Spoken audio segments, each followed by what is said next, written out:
to School Facebook video series. My name is Jen, and I'm an elementary school nurse on the school health team here at Niagara Region Public Health. And my name is Austin, and I'm also an elementary school nurse here at Niagara Region Public Health. Before we begin, we would like to give a land acknowledgement. We would like to acknowledge that the land on which we are hosting this event is the traditional territory of the Haudenosaunee and the Anishinaabe peoples, many of whom continue to live and work here today. This territory is covered by the Dish with One Spoon, wampum, and two-row wampum agreements. These agreements establish relationships between nations for a harmonious coexistence based on respect, kindness, and acceptance, and stewardship of the land and the resources to ensure that all people benefit and thrive. Today, this gathering place is home to many First Nations, Métis, and Inuit peoples. Acknowledging this reminds us that our great standard of living in Niagara is directly related to the resources and friendships of Indigenous people. This presentation is to complement the first two sessions in this three-part series with the Niagara Sexual Assault Centre about teaching your kids about consent. If you missed our last two sessions with Donna and Suzanne, you can watch them on the Niagara Parents Facebook page. So Austin, we both had great conversations with Donna and Suzanne over the last few weeks. Now in this session, you and I will be continuing that conversation and reviewing the information that is outlined in the Ministry of Education's 2019 Health and Physical Education curriculum. Knowing the curriculum is a good opportunity to understand how to best approach this topic with young children. As school nurses, we work with teachers to support them in delivering the 2019 Health and Physical Education curriculum. In the curriculum, the topic of consent starts as early as kindergarten.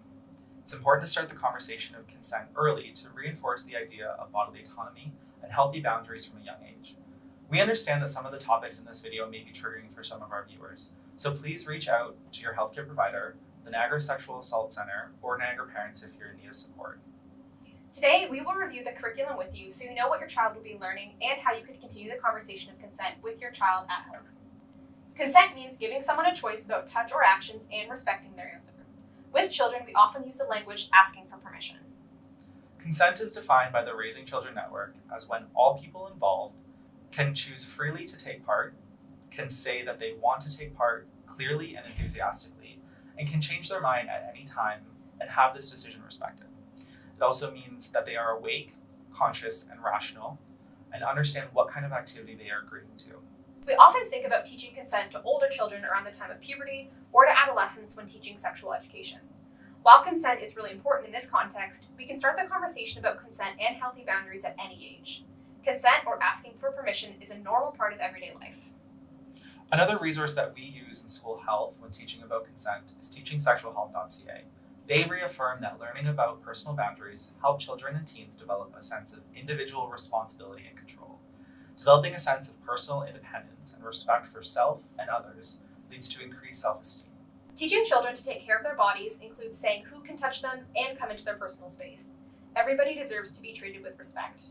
Everybody's body is private, and some parts are more private than others. As we discussed in our previous sessions, as a parent or caregiver, you can help children understand consent by making it a part of your everyday conversations and interactions.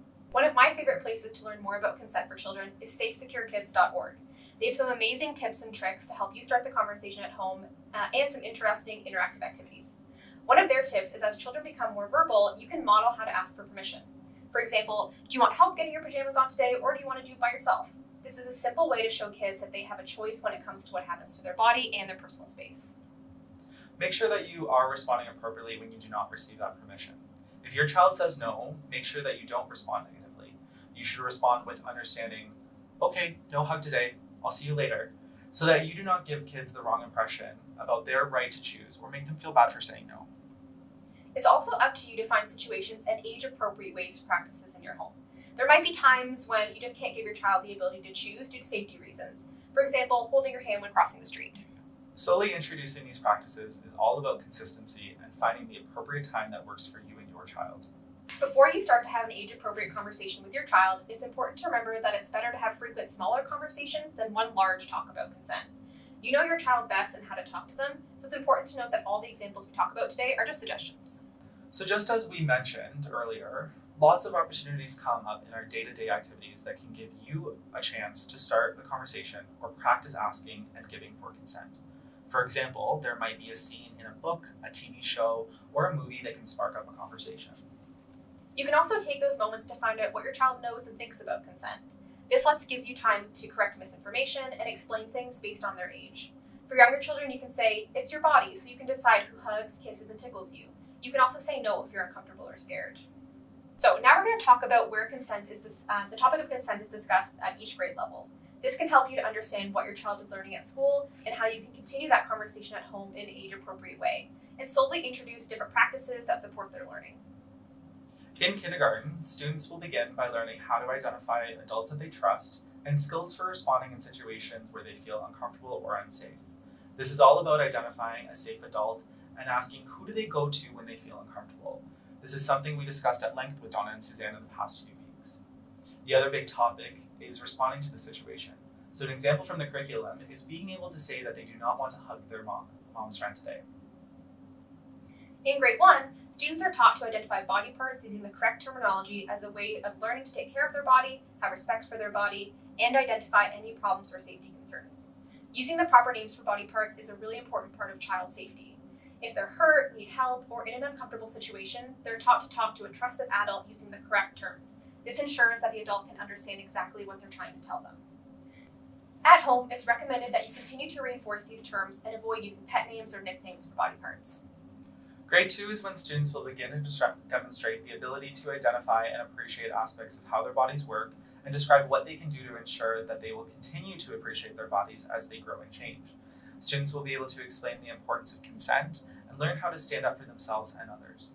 So examples of these are stating boundaries, whether in person or online, saying no, respecting the right of a person to say no, and reporting behaviors such as improper touching and of their bodies or others' bodies.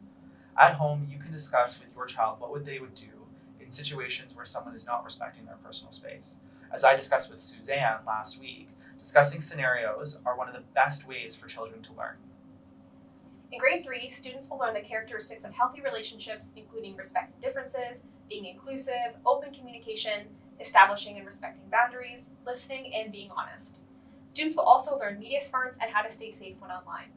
They will learn how portrayals of relationships in the media and online can be unrealistic, including the portrayal of violence, and what to do if they encounter any media that makes them feel uncomfortable or unsafe. At home, you can talk to your child about the things they see in the media and online, and whether or not you think that what they're seeing is a healthy relationship or not. In grade 4, students will start learning about puberty and their changing bodies. They'll continue to learn about their media smarts by discussing the benefits, but also the risks and dangers of internet use, texting and gaming, and for example, exposure to online predators. Students will discuss what to do if people ask them for sexual pictures or want to share personal information with them. Students are encouraged to speak to their caregivers or trusted adults about how to use the internet and smartphones safely. It's important for you to be aware that your child will be turning to you for this information. And lastly, students are taught to be aware of the signs of abuse, including the fact that most abusers are someone that they know. An example from the curriculum is a scenario of a friend telling them that they're being hit or touched inappropriately and what they can do to help. In grade 5, students begin learning about reproduction, menstruation, and spermatogenesis, as well as discuss themes around sexual orientation, self-concept, and identity. As they learn about their developing bodies, they're taught to identify situations of non-consensual behavior.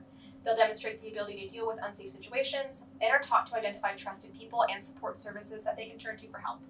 An example of non-consensual behavior that's outlined in the curriculum includes touching people without their permission, spreading rumors, and sharing sexual photos.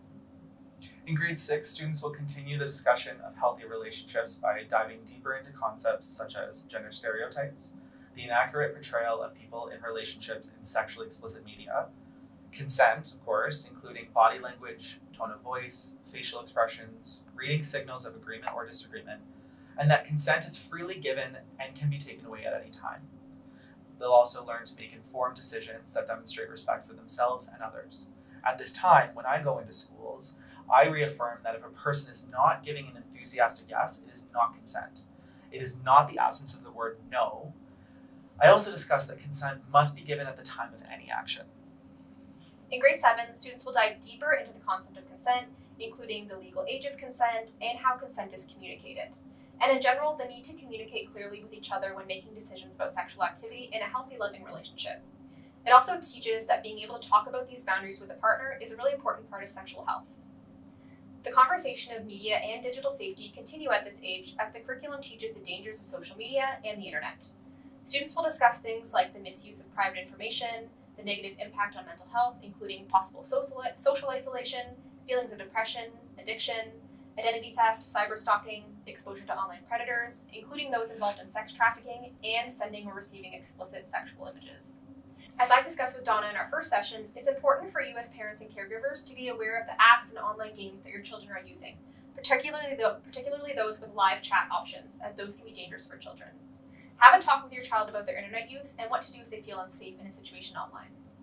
And finally, in grade 8, students will explore more difficult topics such as gender-based violence, making decisions about sexual activity, and more about consent. As students continue to learn about consent, they'll discuss how important it is to talk with their partners about sexual health choices and keeping safe. They have to develop the skills to communicate their thoughts effectively, listen respectfully, and read body cues in these conversations. Students will explore what to do if something does not feel right and look for verbal and nonverbal cues of consent. Students will learn that consent isn't necessary in any form of sexual relationship. It is important to know that consent to one sexual activity does not imply consent to all sexual activities, so partners must ask for consent at every stage. Consent is always communicated and never assumed. It may seem like a lot, but learning this is an important part of healthy relationships and growing up. Now that we've reviewed what children learn throughout the curriculum, we hope that you can take some of this information and find ways to continue the conversation of consent at home.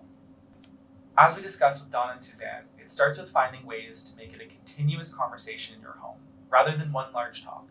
All you have to do is look for situations that you can talk to your child about the things that they see, how they feel, and how they interact with the people around them. It may not come naturally in the beginning, but over time, talking to your child about consent and practicing it at home will become easier and easier.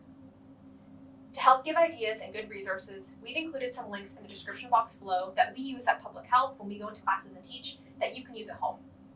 You can find a link to the curriculum if you want to give that a read through, and also a couple of websites with more tips and tricks on how to talk to your child about consent. Thank you so much for joining us today, and if you have any questions about what we discussed today or what your child is learning at school, contact Niagara Parents or your child's school health nurse.